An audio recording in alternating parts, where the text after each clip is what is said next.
Good morning, everyone. Welcome to virtual speaker series here at Summer at Carroll. We are so pleased to have you with us. If you've joined any of our speaker series before during the school year, you know that it takes us a few minutes to have everyone filter into the Zoom room. So I'm just going to do a little pre-talking here to introduce our morning, go over some of the protocols, and then introduce the people who are on with me. So this morning we're so fortunate. We're joined by Steve Wilkins, who is the head of Carroll School for 16 years until this past year. He is expert at many things related to dyslexia and brain-based interventions.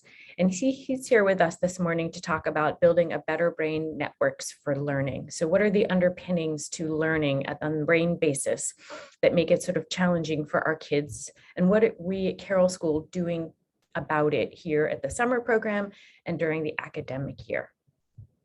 In talking to you all a little bit about the protocols for this morning, Steve's going to have a presentation and it's got different sections, and we encourage you please to use the Q&A button to ask questions if you have them. You can put those in there at any point. If your question was something related to the very first sentence he said, but you're 25 minutes in, no worries, just please put it in. What we will do is we'll attempt to get to most questions at the end of the presentation. Occasionally, we might do one or two in the middle of the presentation. And anything that we don't get to, I'm going to put an email address in the chat. If you want to go ahead later and just email us your question, we are glad to kind of get back to you. So this morning, I'm joined by Steve Wilkins, who's the former head of school and the sort of one of the most expert people we all know in the field of dyslexia. On the back end, I'm here with Jen Brock, who works on our TCI platform, Amy Dempster, our Director of Marketing Communications. And for those of you who don't know me, I'm Stacy Daniels. I oversee admission and financial aid. And I am also so fortunate to be working with the Summer at Carroll team that you all know so well, including Kristen Curry, Donna Brown, and Francie Fenton. And the Summer at Carroll team wanted me to let you know that they are going to be sending out a survey. It should come to you roughly the day before the last day of camp, so 1 week from today, kind of later in the day. And we ask that if you could, we really welcome your feedback. We're eager to know how we can improve. And we also ask that if possible, maybe wait to do the survey until after you've had your conference. So again, if you're just joining us, I'm here with Steve Wilkins, the former head of Carroll School, and he's going to be speaking about building better brain networks at Carroll. If you've got questions, throw those into the Q&A. So Steve, I'm going to hand it off to you. Thanks so much. Thanks, Stacy. Good morning, everybody. Those of you who are experiencing summer at Carroll are probably pretty aware that the way Carroll goes about educating children is different than what typical schools do. Your children are experiencing an education based on data and technology and neuroscience with a strong research basis. It's different than what most education in this country is based on, which is state mandates in public school, textbooks that are available, which are generated by for-profit companies, and teacher preferences. What you're going to gain, I hope, from this talk is to understand the bases on which the Summer at Carroll education has been based. And if this has worked for your child, I think that it gives parents a lot of power to go talk to wherever your child is during the regular school year and ask for some specific kinds of education and teacher behavior. During this past year, I retired from Carroll as head of school a year ago. I've spent the year trying to write a book about this kind of education. So you all are the first people to see this talk done with a real focus on what parents need to know. I do brain talks. I've done it for decades. I do brain talks with fourth graders, which is spectacularly fun. Do a lot of training with faculty, and I've done parent talks for decades. I hope that this new version really works for you. So I'm going to go for about 50 minutes. And as Stacy said, ask your questions and we'll make sure we have time to answer those. So I start with some visual metaphors. When we are training dentists to become dentists, we teach them about teeth, shockingly. When we are training chefs and nutritionists, we teach them about food. When we're teaching mechanics about the engines inside our gasoline-powered cars and now electric cars, we teach them about engines. When we teach teachers about what they're going to be working with, you know what we don't teach them about? We don't teach them about the human brain. And this irony has struck me for many, many years. So I've been about trying to teach teachers and parents about the fundamentals of how the human brain learns. Here's my bibliography, and it's a little bit in an order for parents, starting in the top left. Often asked, what should I read to understand this dyslexic child better? And in the top left, I think, is the primer, Overcoming Dyslexia. This is the second edition by Sally Shaywitz, who is a medical doctor at Yale University. I think is the book to start with. Would move to the next book, The Dyslexic Advantage, which is really wonderful for parents to read about some of the research about the things that are really quite good about a dyslexic brain. It's not very good at learning to read, but it's really good at a lot of other things. Then next, I move into one of my heroes in the field, Stanislas Dehaene, who's a researcher in Paris. A lot of this talk is based on his book, Reading in the Brain, and then a more recent book, How We Learn. I'm not going to go through every one of these books. Top right is another heroine of mine, Marianne Wolf, the story of how the human brain became a reading machine, because it's not at birth apparently a reading machine. Down in the bottom left, a very cool book called Neuroteach, Brain Science and the Future of Education. And moving on through to the bottom right, which is a book, all these other books were written in the 21st century. The bottom right is Dr. Samuel Torrey Orton's notebook, and the date on it is 1925, where he was drawing pictures of brains on the front of his book called Strephosymbolia, an original word meaning twisted symbols. That was the word used for dyslexia at that time. So if you think dyslexia is a hard word, just be glad it's not called Strephosymbolia anymore. But it's really amazing. For almost a century, researchers have been thinking about learning, dyslexia, and the brain. So here's a quick overview of what we're going to be talking about, and you'll see these slides over and over again. Don't write all this down. Off in the corner in yellow, modern science has given us plenty to consider when designing education for students who learn differently. That's my hypothesis, my thesis. And I'm going to run you through the following topics. What is neuroplasticity? A word that when I talked to parents 10 or 20 years ago, nobody had heard of. Today, I suspect that many of you know the word neuroplasticity. A famous expression from Donald Hebb, who was a Canadian neurologist back in the 1950s. The expression is, what fires together wires together. So as neurons in the brain start working, those that simultaneously operate build networks. Third, we have to understand that the emotional brain and the thinking cognitive brain are absolutely inseparable. We're going to talk a good deal about how the brain learns to read, which is a lot of what your kids are experiencing this summer.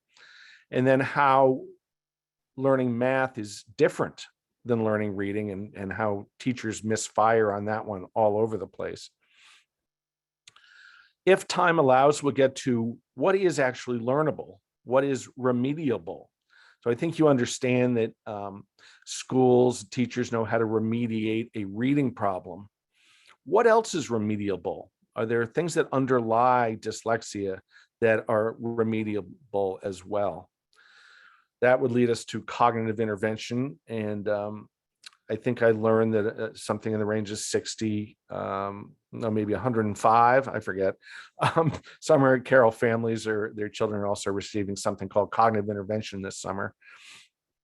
And then lastly, neuroprediction and what the field of neuroscience has to do about predicting which kids are likely to struggle learning to read and which ones are likely to be successful in overcoming all this. So before I get into this quickly, just need to say to you, there's a lot of neuro nonsense out there. A lot of things that are purported to be true that actually aren't. And I pulled this list out of an article from 10 years ago. And quickly, human capacity is distributed in a bell-shaped curve. Some kids are just fantastic students. Some kids are terrible students, and most kids are somewhere in between. It's not capacity that's distributed that way. What's distributed that way is access to quality education.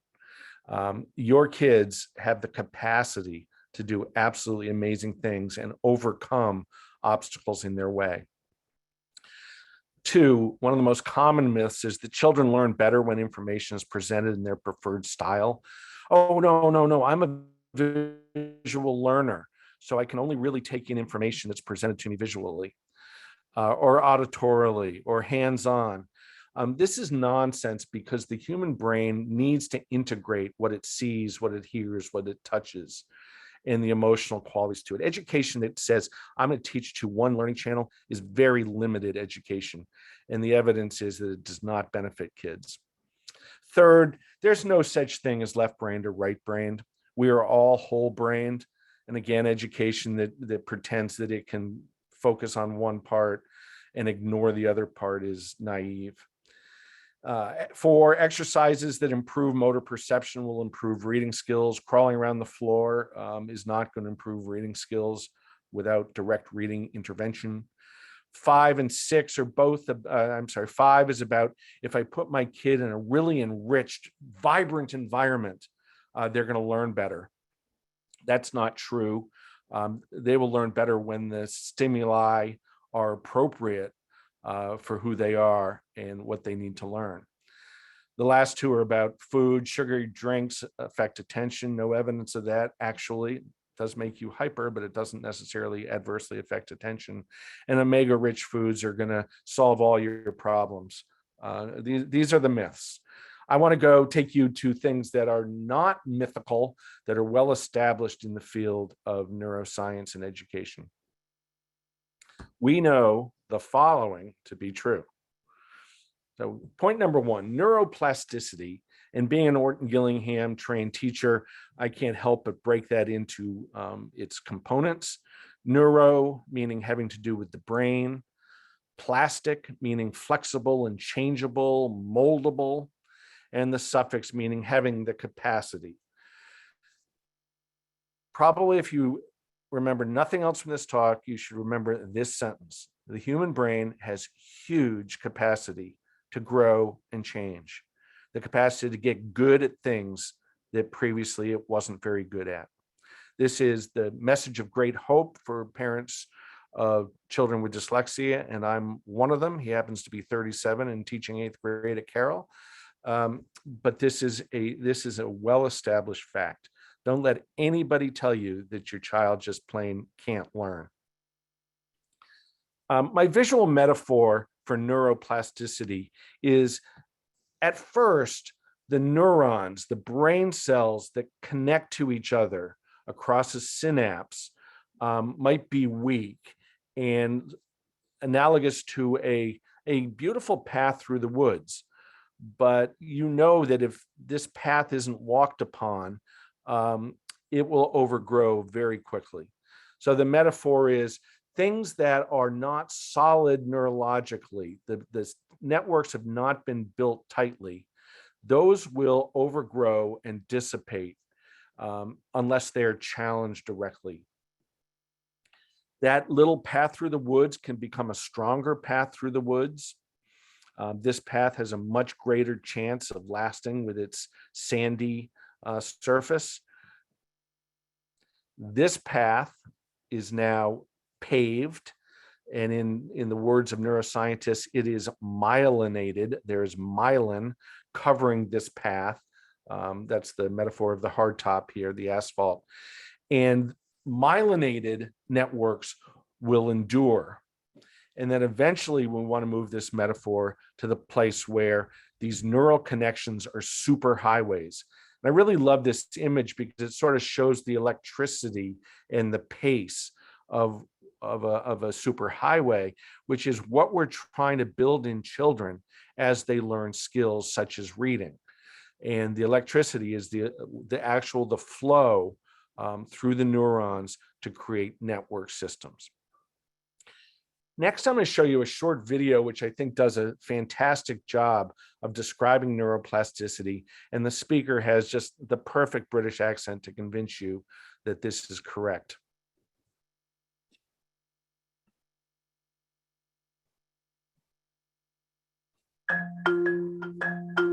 Not so long ago, many scientists believed that the brain did not change after childhood, that it was hardwired and fixed by the time we became adults. But recent advances in only the last decade now tell us that this is simply not true. The brain can and does change throughout our lives. It is adaptable, like plastic. Hence, neuroscientists call this neuroplasticity. How does neuroplasticity work?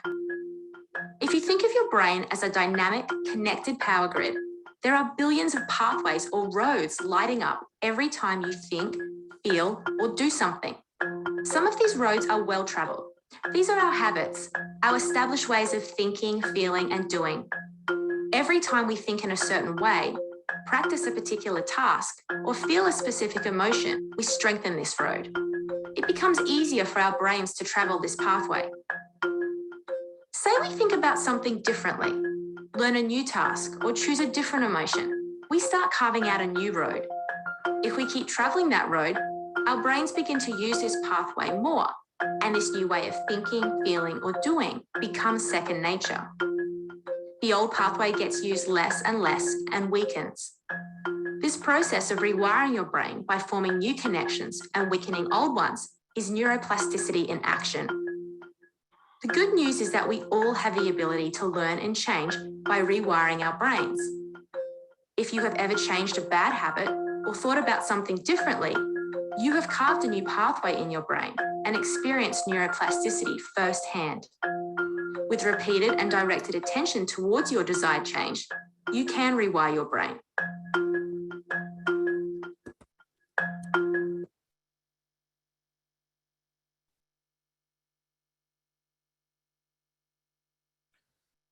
So that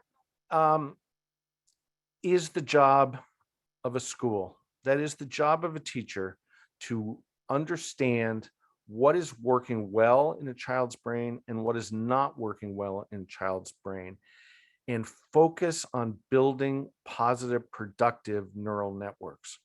I think if you asked American teachers what their job is, less than 0.01% of teachers would say my job is related to neuroplasticity. But it is. And I think as science progresses, more and more of us will understand that that is the job of a teacher, to build capacity in kids' brains. So point number one, what do parents need to know about neuroplasticity? Here it is. The brain a child is born with will evolve, develop skills, and get good at things that were previously weaknesses when it's nurtured and challenged properly. A teacher's job is to harness neuroplasticity to build capacity in children. That's the foundation for everything else that I'm going to say this morning. So we'll move on to point number two, very related to neuroplasticity. Neurons that fire together, that learn to build these pathways, they will wire together and they will create learning channels. This is what's happening to your children this summer. Whether their greatest need is to learn how to read better, learn how to do math better, develop some cognitive skills, or to learn to appreciate their brains and build self-confidence and gain some resilience and stamina. All those things require building neural pathways. Teaching that understands that neurons that fire together, wire together, will operate in a certain way. This fundamental principle of human learning. Your children this summer have experienced teachers who understand what they know, and based on what your children know, they will move to the unknown. Never introducing an unknown that's unrelated to something that your child already understands. They will move from the simple to the complex. They will move from the concrete to the abstract.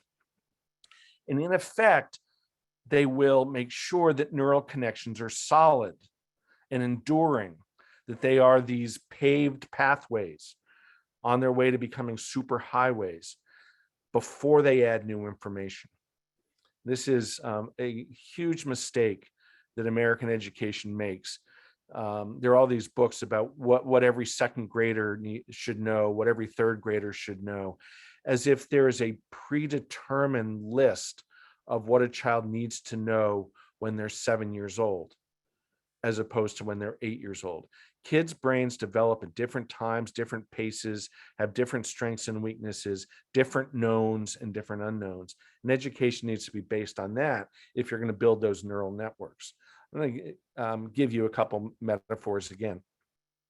At the beginning, your child may have sort of a thread of understanding about how reading works, but building a whole lot of next steps on top of a thread of neural connection, a thread of understanding, is just way too weak a foundation. We need to build that thread into something stronger like string, something stronger like rope, and continuing on into a stronger kind of rope than that manila weave there, into some modern textures, into cables, and then into cables that are able to send electric signals. That is sort of a progression and a metaphor of what learning is. And bad education would say, okay, we have a thread of understanding, let's go to the next topic. That's not the way the brain learns. We need to continue to develop these networks so that they can support more and more complex tasks and more complex thinking. So here's an example. Metaphorically, we talk about the word cat. Okay, now there's a nice simple word for children to read. There's a real problem with introducing the word cat to a first grader, because the first letter C is a completely unreliable letter in the English language. C does many, many different things. If we're trying to teach children that the squiggles on a page are associated with a specific sound, cat's a terrible word to start with. Bat, B-A-T, that's a fine word to start with because B only makes one sound in the English language. This is what Orton Gillingham teachers, Carroll school teachers understand about the English language. Don't start with the letter C. C is a nasty letter. Here's the complexity of it. C, when it's followed by the vowels A, O, or U, makes a hard C sound. However, when C is followed by I, E, or Y, it makes its soft sound. Well, unless it's followed in a word like musician, in which case the C and the I combine to make the sh sound. Or C followed by an H might say ch or might say sh. So in terms of neurons that fire together, wire together, starting with a letter like C is a disaster because the neurons don't know what sound to connect that visual image to. On the other hand, there are a whole lot of consonants that really only make one sound in the English language. Start with those. They're unequivocal consonant sounds, and move from the known to the unknown, from the simple to the complex. The same thing is true in math. where if we look at these books that say what every first grader is supposed to know, every first grader in those books is supposed to be able to add and subtract. Well, what is that based on? If the children don't have one-to-one correspondence, if they don't understand quantity relationships, how many of those green blocks fit into that second green shape? And if they can't move numbers along a number line, they don't understand the quantity represented by the symbol of a number, they're not going to be able to do addition and subtraction very well, and certainly not very quickly. And the whole basis for their math education is a house built on sand. We now know this is a picture of neural networks from the Mass General Hospital Connectome project. You may have heard of the Genome Project. This is the Connectome project looking at neural connections in the brain. These images are done through a high intensity neuroimaging machine called diffusion tensor imaging, and it can identify the networks in the brain. This is an adult brain, nicely developed. We could look at neuroimages of a child's brain in development or of a dyslexic brains in development and see where networks are inadequately formed.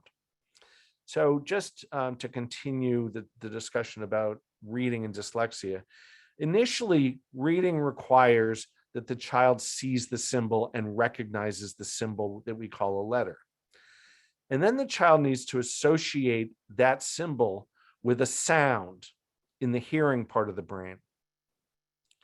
Then the brain needs to say, I've seen the symbol, I think I've got the sound, but there are a lot of choices to make and I need to integrate those. And then I need to make the sound. And there is actually a neural network that does this. And it's in light green here. I'm going to amplify it right there in dark green. That is a well-known neural pathway that is underdeveloped in dyslexic children. It explains a lot about why learning to read is difficult for our kids. So neurons that fire together wire together, and our job is to build these neural networks of neurons firing together to support something like reading. We know a lot, I'm going to go through these pretty quickly. We know a lot about what happens in the brain based on neuroimaging, taking pictures of the way the brain functions.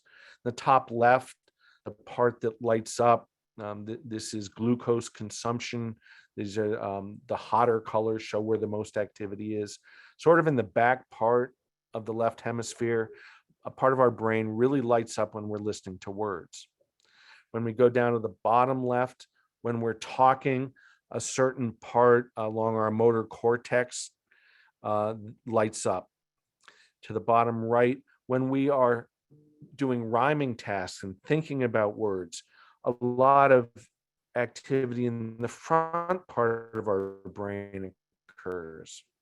And then in the top right, when we are beginning to read, the back part of our brain lights up significantly. So you notice the date on this slide, 1989. So for in the range of 30, 35 years, they've been doing neuroimaging to understand how the brain operates when it's doing different tasks. This research has gone to the world of dyslexia. And I apologize, the way the neuroscientists do this, they put the left side of the brain on the right side of the slide and vice versa with the right hemisphere. But what we're looking at here in the top is a right and a left hemisphere of a child who is a typical reader. They use the word normal, don't like the word normal, typical reader. And we see a certain activation pattern of orange and yellow. Then at the bottom, we see the image of a child with reading difficulties. And notice that the activation pattern is very different than the typical reader. So 2002 on this slide. So in the last 20 years, we begin to understand that there's actually something in the brain of children with dyslexia that activates quite differently, that fires together quite differently than the typical child. We see research that says this in this slide, the left is on the left and the right is on the right. And this is the same child's brain in kindergarten and then again in first grade. In kindergarten, where the green arrows are, there's supposed to be good neuron activity, firing of neurons together, and there isn't. But through careful intervention and remediation, we can see that by the end of first grade, this child has begun to activate green arrows in the bottom left, activate parts of the brain that are necessary for creating reading, a model of neuroplasticity in action. Incredibly optimistic and encouraging for those of us who care about children with dyslexia. This slide is roughly the same thing. The right hemisphere has gone back to the left side of this slide. And what it says under the slide, you can't possibly read this, but I will read it for you. This is, again, a before and after. Neural systems supporting reading may not be fixed in place, but develop when challenged. Shown is the image of a 10-year-old with severe reading disabilities before and after 60 hours of intensive intervention. 60 hours, that is nothing. That is not even close to a school year, during which time the child rose into the average range in word reading skills. The before image captures a brain exhibiting the standard activity pattern of children with reading difficulties. The after shows an increased activity in the left hemisphere, a pattern consistent with non-impaired readers. So what do parents need to know? Do not accept the possibility that your child is going to be a bad reader throughout their life, because the brain learns through repetition, through pattern recognition, and through trial and error. A teacher cannot possibly do too many repetitions, too many pattern recognition activities. Allow kids to make enough attempts and learn from their mistakes. The repetition needs to be fun, it needs to be creative, but this tells us, this brain principle tells us when the brain is challenged, sort of like calisthenics or exercises or physical therapy, it's actively making neural connections. When the teacher knows a child's cognitive profile, they can challenge what needs growth and what needs strengthening. How are we doing, Stacy? Good? Steve, you are doing just fine. Keep going. Thanks. Okay, great. So the third major point from neuroscience is that our brains are not machines. They're not a MacBook Pro. They have a strong emotional component to them. And these connections that I've been talking about go from our reptilian brain, sort of just survive, make sure that we make it through the experience without experiencing severe pain. That's connected up to our big human brain.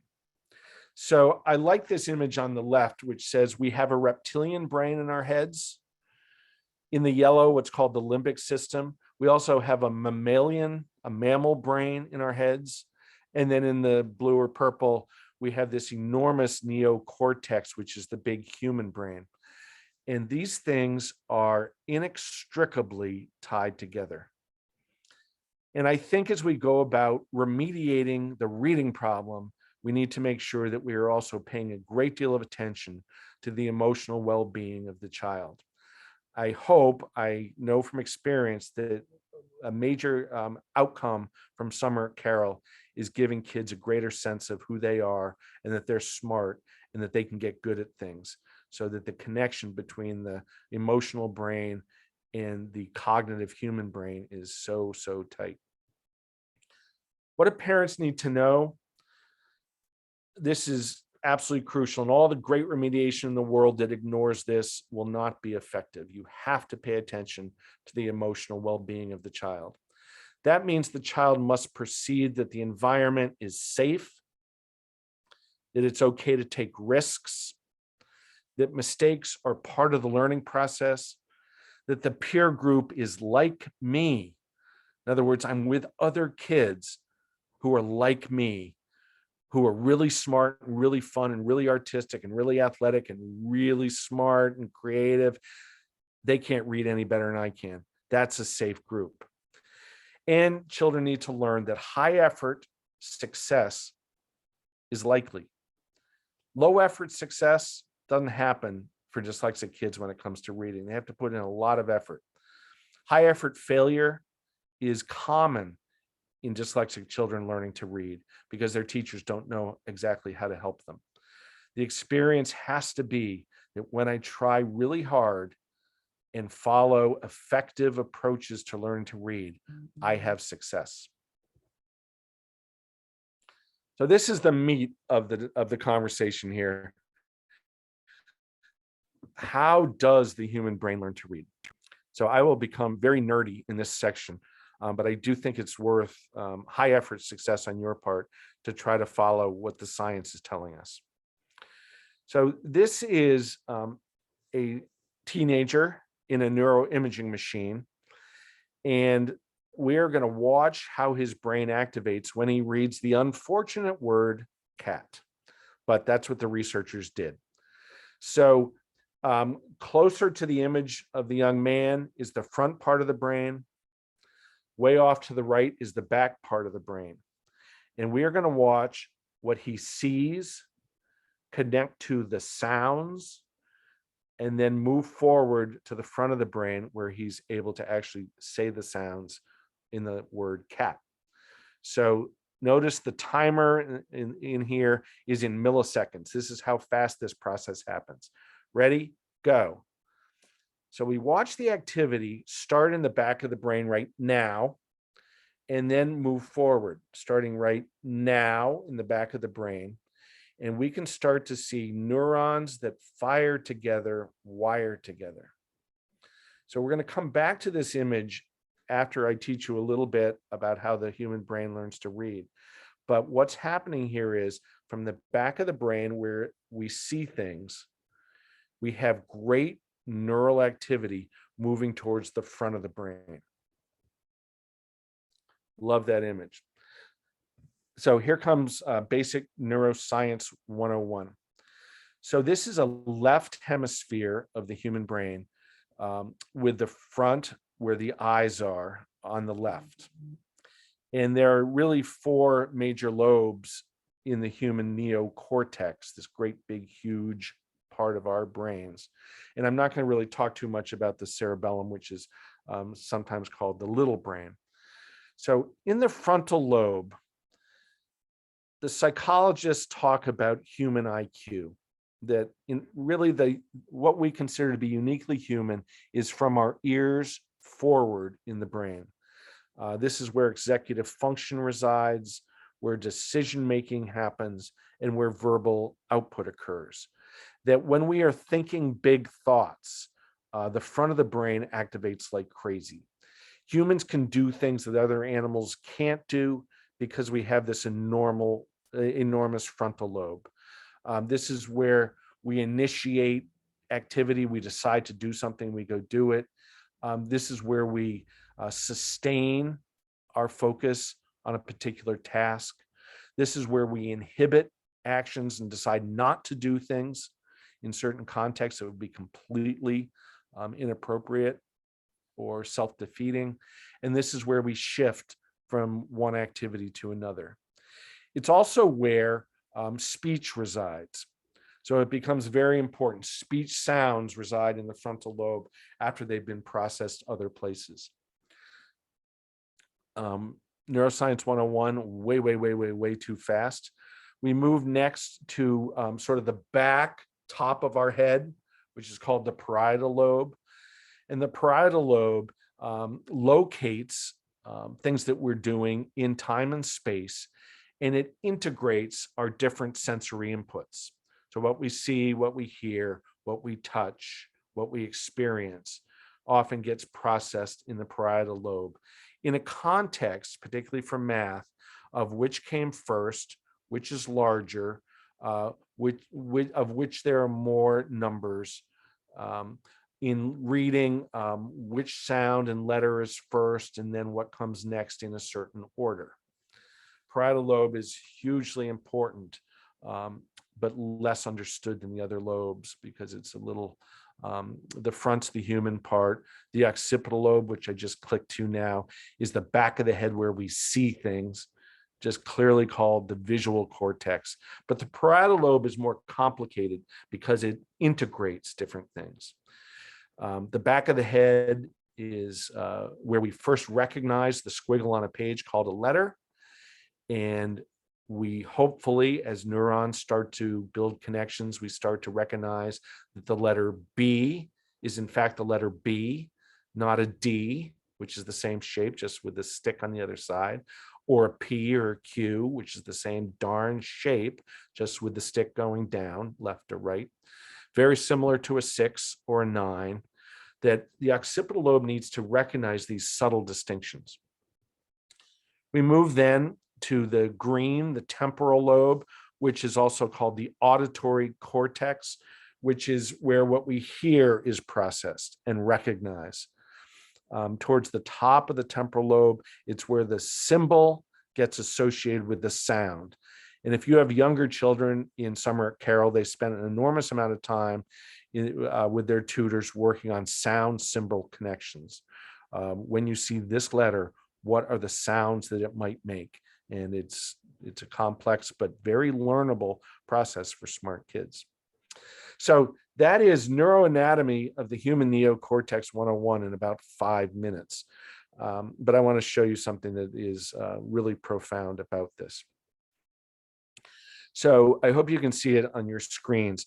These yellow lines that I just put in are called convergent zones. They are places where, for example, the occipital lobe and the temporal lobe meet, where the parietal lobe and the temporal lobe meet, where the frontal lobe is really at an intersection of other human functions. And in the dyslexia research, these convergent zones become extremely important in understanding why our children have such difficulty reading when they're so good at so many other things, and so obviously bright human beings. So we look at these 3 primary convergent zones, and some people call this the trinity or triangle of early reading. And early reading, I mean decoding. We're not talking about comprehension yet. We're talking about what are those squiggles telling me about the sounds I'm supposed to pick up, the decoding of those squiggles process. These 3 convergent zones become crucial, and they have fancy names. Down here in the bottom right, the visual word form area, which is called the Fusiform Gyrus. And the brain's supposed to recognize the symbol and go, got it. I know that symbol. I know that letter. I know the sounds it makes. And then it goes to the superior temporal gyrus, or if you took some biology in high school and college, you might have heard of Wernicke's area. This is where the sounds and the symbols get associated, which makes sense because the temporal lobe has taken in the visual and it's associated to a sound, and then the parietal lobe integrates all this. And then in the red, in the frontal lobe, Broca's area is something that you may have heard of. This is where the output, the actual making of the sound, the reading of the word comes to be. In these 3 areas, this trinity becomes connected by a band of neurons that needs to be strong called the Arcuate Fasciculus. The research tells us that in children with dyslexia, the Arcuate Fasciculus is inadequately formed.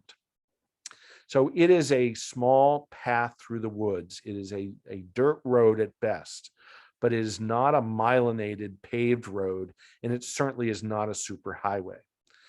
We need to turn those symbols into sounds. The brain needs to do this efficiently and effectively and rapidly. So we can actually see the Arcuate Fasciculus in action in this imaging. So as we start to watch this, when it starts now, you can see where the yellow band is. That is the beginning of the back of the brain where we see sending signals to the middle part of the brain, Wernicke's area. Follow the yellow the hotter color here, and you can see the arcuate fasciculus start to develop and then move forward to the frontal lobe, which is also highlighting in yellow. Very, very cool image.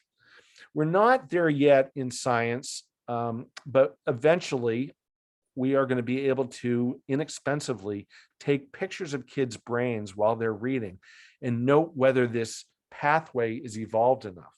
We're going to be able to note in a pre-post sense that when we received a child into Carroll School or summer at Carroll, that the network is inadequately formed. We're going to teach them and they're going to learn, and everybody's going to work hard, high effort success. And we're going to slide them back to a neuroimager and go, fantastic. The brain is developing the pathway that's desired. I want to repeat, we're not there yet in science, but the neuroscientists are telling us that this is now possible to see. Send your kids into MIT for neuroimaging studies. There are all sorts of great projects underway that Carroll School can tell you about, where Carroll families are the #1 producers of neuroimaging of children with dyslexia at MIT, as we start to understand this better and better. So what do you need to know about how the brain learns to read besides all the neuro mumbo jumbo I just shared with you? Here's the point. Some brains are pre-wired to be good at reading. I have a kid whose brain is. I also have a kid whose brain is not wired well for reading. You probably have that variety in your family too. But the brain can learn to wire together different functions necessary to become a strong reader. Neuroplasticity is our friend. Knowledgeable teachers know how to rewire their students' reading brains. One of my favorite jokes that nobody ever laughs at is when a well-trained Orton Gillingham teacher or tutor is at the family picnic, the neighborhood party, and somebody says, "What do you do for a living?" You can very proudly say, "I'm a teacher. I help children learn how to read." But you can also get a little arrogant and throw your shoulders back and say, "Well, I rewire kids' brains for a living." In fact, that's actually what they do. I don't know if anybody laughed, and it's not the point. Steve, I heard everybody laughing. I heard everybody. I don't think so. Shall I keep going, Stacy? Yes, please. Okay. Pretty quick point here is that the human brain learns math very differently than the way it learns to read. Most elementary school teachers are taught to be reading teachers, but they are not taught to be math teachers. And they use what they know about the reading to teach the math. And it's a huge mistake because the brain learns math so differently. Here's a quick example. If you ask, what does this symbol that we call a B, what does it mean? And although people in my workshops have argued with me about this, I think I keep winning the argument that the letter B doesn't have any intrinsic meaning. Some people say, well, it's second in the list. Yeah, good. Yeah. But by itself, all that symbol does is triggers the sound B. And in the English language, that's the only sound that symbol makes, or it's silent. So that is a reliable symbol. It needs to be learned through the method I just showed you of connecting certain parts of the brain along the arcuate fasciculus. However, when we look at the symbol 3, and I say to a child, what does that mean? There is implicit meaning in that symbol. No implicit meaning in the symbol of the letter B, great meaning in the symbol of the number 3.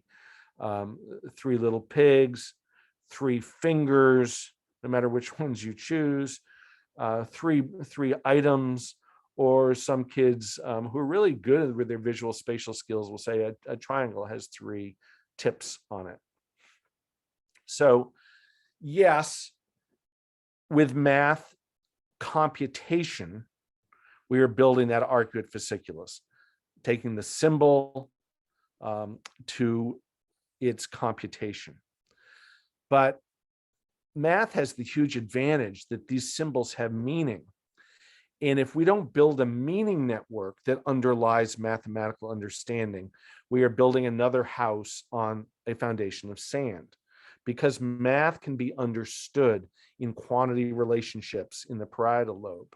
It can be understood as something physical and tangible with blocks and pictures and models in a way that letters cannot be understood. Words can be understood, but not single letters. So teachers who think that the math brain is going to develop the same way the reading brain does are missing the key point, that there is implicit meaning in the symbols of numbers. And the red here is another network that is highly active in the parietal lobe when children are thinking mathematically, different than what happens in reading. And everything I've said to you so far about the neuroanatomy is left hemisphere. When the human brain is doing math, it includes both hemispheres in a huge way. In reading, decoding, it's largely a left hemisphere activity. As soon as the decoding has happened in reading, then both hemispheres get involved and all the comprehension and the purpose of reading explodes neurologically. But for decoding, left hemisphere in reading. In math, both hemispheres need to be involved from the very beginning. Classically, the left hemisphere is good at the details. The right hemisphere is good at the big picture. The left hemisphere is good at computation. The right hemisphere is good at math thinking. So we need to have math teachers who understand that thinking is the way to build the math brain, not just learning the math facts. What do parents need to know about learning math? Kind of what I just said. The way the brain learns to think mathematically requires different skills than the way the brain learns to read or decode. We cannot assume that the same teaching approach will work for learning to read and learning to do math. In math, we need to visualize objects in relation to each other. We need to play. We need to be hands-on. Teachers need to ask children to show me a picture of this mathematical concept. Pull out the blocks. Show me a number line. Build me a model. Show me your understanding of math. And then move from the known to the unknown, from the simple to the complex, from the concrete of those blocks to the abstract of math thinking. So let's see, Stacy, checking in on time here. Yeah. I probably should. Yeah, let me, if I could, just throw a few questions your way. One parent has written to us about how to maintain progress. This parent is the parent of a rising fourth grader who's done wonderfully here at summer at Carroll, and wondering how to sort of hang on to that when they return to their regular school. And just before you answer that, I actually want to read a comment from a current Carroll parent, which I think starts to sort of answer that, and then I'm going to hand it to you, which is that I love being reminded of practice and repetition as being essential to the building blocks of those solid, efficient networks. So this is a parent of a current Carroll student who just understands that repetition and routines are a huge part of it. But now I'm going to hand it to you. Right. So this is always a dilemma in talking to summer school parents, because you've had a taste, a little teaser of what good education how it works for your child. And then for so many different reasons, children are going back to their regular winter schools and are going to run into education that's not based on this kind of science. What I hoped in this talk was to arm you all with some fundamental tenets of what good education is. And I think you go in with these concepts under your arm, in your brain, and say to teachers, whether it's the classroom teacher or a specialist or in an IEP meeting, I know what I want, and my rights are such that I need to get this. I am a strong advocate of tracking student progress, and I think given the lack of time here, I'm going to go right to this to show you a model, because I think it answers your question to an extent, to say to your schools, I want evidence that what you're doing with my child is making progress, that my child is getting what my child needs, and you can demonstrate to me that they are making visible progress. So I'm not going to do this section too much because we have a couple minutes left, but these are all fair questions to ask of your child's teachers come September. Are you telling me that my child's profile is limiting your vision for what my child can become? What do you consider to the school meaningful progress from my child? You want them to state it, and then you want to hold them accountable for it. I think you want to, with some of the knowledge from today's talk and reading and research that you are doing, to inquire what they think is possible in the future. Do you think it's possible that my child can become a strong, fluent reader? These are all fair questions. So I'm then going to go to this image. So Carroll School creates radar charts or spider charts for every one of its students. And you can put whatever you want around the outside of a radar chart. This happens to be one very specific for Carroll School, where in the top right, sort of from noontime to 2 o'clock, we're looking at basic phonics skills. When we go across to the other side, from kind of 10 o'clock to noon, we are looking at applications of listening comprehension, math performance, and reading comprehension. We want to track these things from where your child arrives in school this August or September, and to whether what the school's doing is making demonstrable progress. In a very Carroll School way, and I don't think you do this with a typical public, parochial, or independent school. These are some of the underlying skills that Carroll School is working on. So over at 9 o'clock, visual working memory, executive function, moving down towards 7 o'clock here, speed factors of reading fluency, over towards 3 o'clock, 4 o'clock, rapid automatic naming, leading down to 5 o'clock here, sight word efficiency and phonics. To say to a typical school, I want you to tell me where my child is functioning right now, and I want to engage with you. This is not combative. I want to engage with you in tracking my students' progress over the course of this school year. And I happen to know about something called a radar chart. So let's build one. And you can put whatever you want around the outside of this, whatever you think your child most needs. Make it one of the spokes in the web. Just to continue this, we look at a certain child who arrives at Carroll in 3rd grade. The closer you are in towards the origin means the skills are very, very weak. The further out you go, it means the skills are stronger. So a lot of children come to Carroll with good listening comprehension. They're smart kids. Segmenting is an Orton-Gillingham skill. And a lot of kids come to Carroll having done summer at Carroll or having worked with an Orton-Gillingham tutor or a Wilson teacher, and they're developing some skills.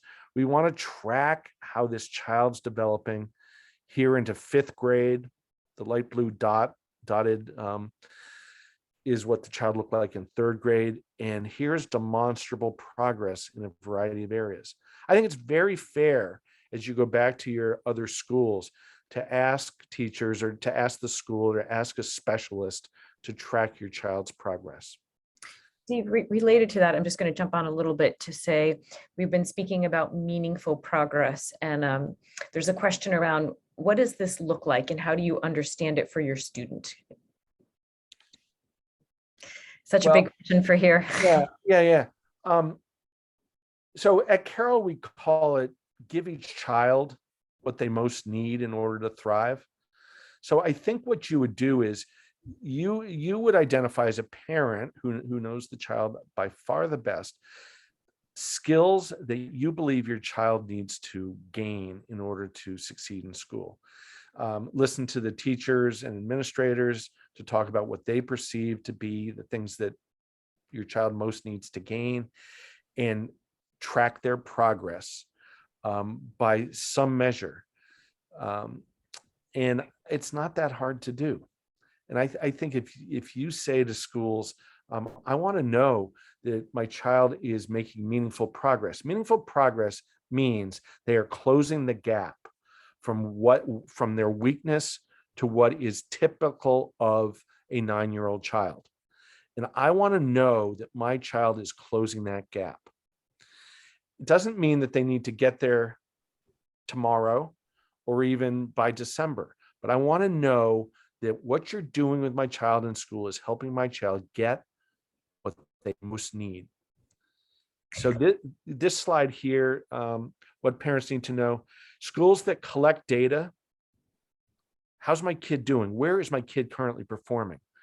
To inform instruction, actively seek to address things that are not strengths, things that are clearly weaknesses in a profile, and schools that track progress over time are going to be much more successful in giving your children what they most need. Stacey? Wonderful. Thank you so much. Okay, in our remaining literally 5 or 10 seconds, someone had a question around how to best approach learning a foreign language. Tough one for the last sentence. So under neuromyths, dyslexic children are terrible at learning a second language. It's a myth. There actually are a lot of dyslexic children because of the way they had to learn English.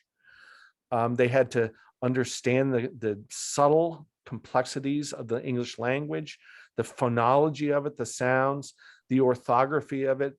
How do we make those sounds? The semantics, what's the grammar, the syntax, the semantics, what are the words, the syntax, what's the grammar, the morphology, how do different parts of words like neuro, brain, plastic, they understand how the language works, that when they face a second language instruction, they actually are little linguists already who have some significant advantages. Bad foreign language instruction isn't going to work for them, but a lot of foreign language teachers actually understand how the brain learns language better than a lot of the other educational experiences they've had. So there are challenges for sure, but I think the school I ran before Carroll, Proctor Academy, has a ton of dyslexic kids in the population. They don't waive foreign language. They send kids to Spain in a program they have to learn Spanish in vivo, in real life. So I wouldn't accept the notion that dyslexic kids can't deal with a second or third language. Thank you so much. Steve, thank you. As always, it's been wonderful. That was most of the feedback that I saw, aside from the questions. And to all of you Summer at Carroll parents, thank you so much. Just a reminder, you're going to get a survey at the end of next week. If you have a few minutes, we'd love you to fill it out after your conference. And as always, thank you so much for joining us. Have a wonderful day. Take care.